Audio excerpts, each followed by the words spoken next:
To make a change to one of the links in the assignment instructions, you will hover over this box under content. So let me just show you where I am for a second. Go into Unit 2, and then Unit 2 assignment details, and then scroll down to the assignment you want to edit. And you'll notice that when you take your cursor off of it, it's white, but when you hover over it, it turns sort of a real pale blue. That lets you know that it's an editable box. So if you click into it, you'll have like the option to edit the instructions in the box.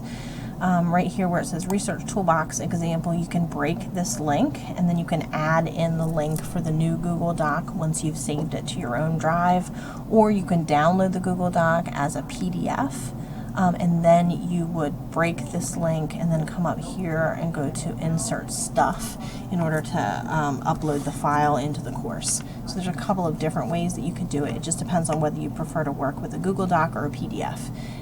Let me know if you need more clarification or instructions on either one of those two options.